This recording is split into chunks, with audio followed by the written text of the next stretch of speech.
Still watching Morning at NTV, and this time we're coming to you from Greenyard Beach here in Katavi Town Council Wakiso District. Of course, there's been an effort by the Editors Guild training some of the journalists across the country on best practices on covering elections that are currently, of course, campaigns going on across the country. But we have seen in the first, when the media fraternity has come out to express some of the concerns that the environment in which they are working does not give them favor. And so the Editors Guild has made efforts to make sure that they train journalists, first of all on ethics, but the best practices mattering a lot. Want to just sneak into what exactly has been happening in these trainings, and some of the facilitators tell us why did they decide to take on this initiative. This beautiful morning, I am joined by one of the facilitators, Linda Kibombo, to just paint for us a picture or a general image of how this COP was organized and how is it going, where do they want it to be. Thank you so much for joining me on NTV. You're welcome. You have been taking a training across the country. You have been to Jinja, Western Uganda, and you have been in NTV, of course. What exactly, or what is the training all about, and what exactly do you want to tell the practicing journalists? Okay, what happens is as we approach the elections, very many issues come up. Of course, there have been issues during the 5 years. You know, we've got that 5 years in between every election cycle. But very many issues come up. And sometimes we find that, yes, much as we've been practicing, we also have new people who have joined the group.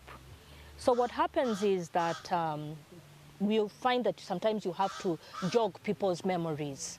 And this time in particular, I was also in Jinja, but this time in particular, we were talking about issues of ethics, and we were talking about editorial code of conduct, which we find that every media house should have, because it is exactly what guides us to what to do and what not to do. And then we talked about reporting on issues, you know. How do you report on issues so that you give them context, so that you make stories deeper? But we also talked about safety for journalists digitally, but also even, you know, just your personal safety, especially as we go into elections.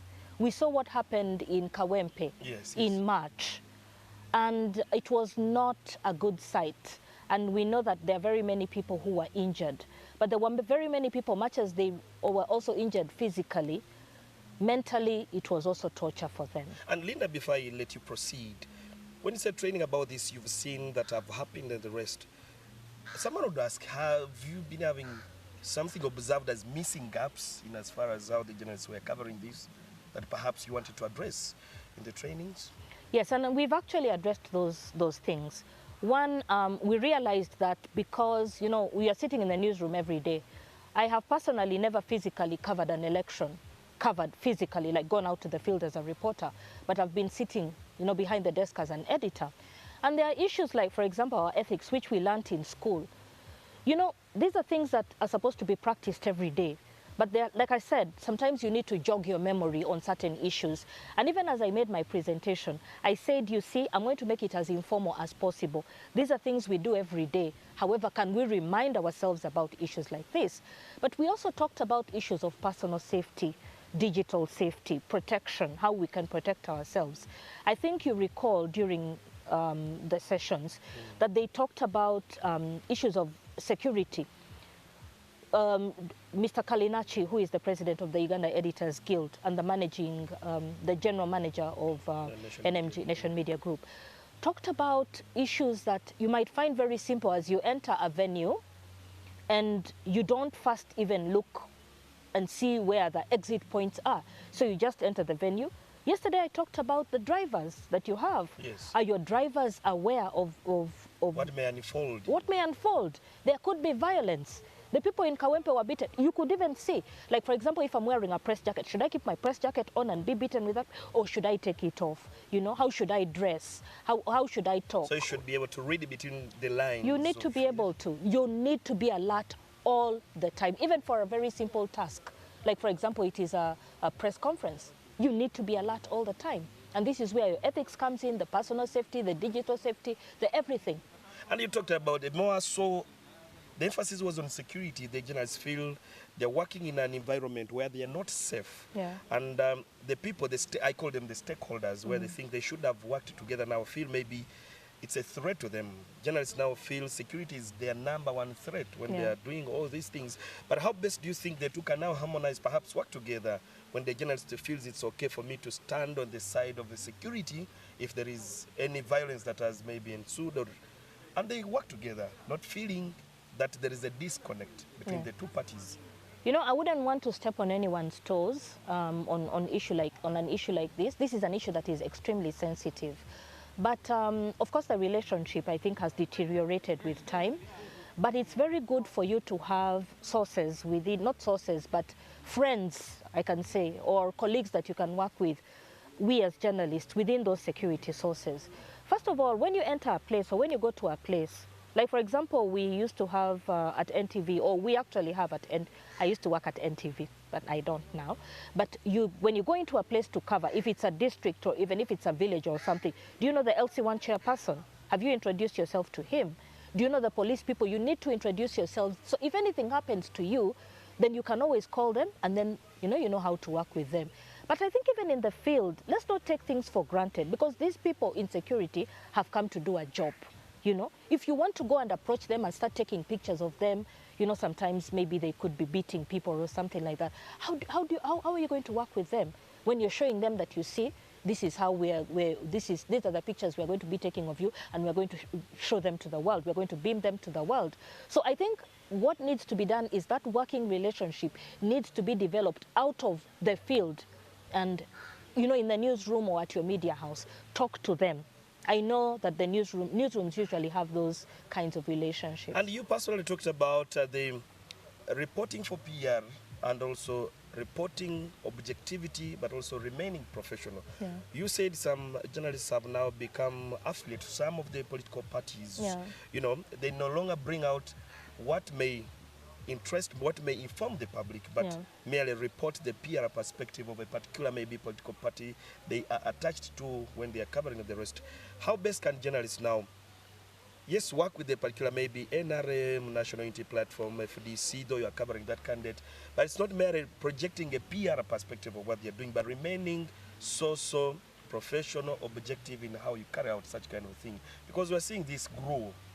Yes. I think journalists should not be parrots. They should not be used as parrots.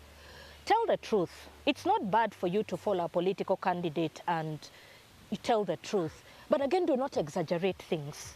You know, don't start talking about how well this person was dressed and how he said this, and you start embellishing the facts. Continue doing that. But then again, it's also safe for a media house, especially when you don't want a journalist to become too attached to the political party or the political candidate that he is following, for you to keep changing, you know. And it also creates some safety. That change also creates some safety for the journalists themselves. Because Mr. Pius, he works with Observer, I've just forgotten his second name, but we were with Pius, and Pius actually told us about how when people see you starting to get attached to a particular political party, you stand a danger of being attacked when you go to now cover somebody else. So we always need to think about issues like that, you know. If we go back to the reporting, like I said, go report the truth. Just do not embellish the facts. You, the editors, decide what should go on air, allocate your time and the word, but some politicians have come out to express them. You are giving a particular candidate too much time. These ones, some of them, maybe their campaigns are not being followed and the rest. What exactly did you mean by this? Because some of them have even come out to accuse some media houses and say, this one only wants to cover my negatives, doesn't want to, you know, project me in the light and all that. How? What did you mean by this, if you may just break it down? You see, you cannot please everybody. You have too many masters. Who are you going to please? The thing is this, as a media house that has the resources, you need to be able, if there's a presidential election, if you have 20 candidates, you need to be able to cover all those 20 candidates, and you need to be balanced. But I'll tell you, it is a logistical nightmare. Right now, if I see there's some presidential candidates that I've not seen, but I hear do not even have the funds and have not even been campaigning. You understand? So what happens behind the scenes should be left to us, we guys in the newsroom, to actually say, today this candidate is going to be first, this one second. That is how we try to balance. But it is a politics only we who sit and make the decisions can actually understand. I remember 2021, there were so many accusations. So much as there's pressure on our reporters who are in the field and they're following these presidential candidates or whatever candidates, parliamentary or whatever it is, there was also a lot of pressure in the newsroom. Oh, you guys, last time you put us last. This time you should need to put us first. Leave that politics to us. We know what to do. Yeah. For time reasons, I want to thank you so much, Linda, for making time to speak to us.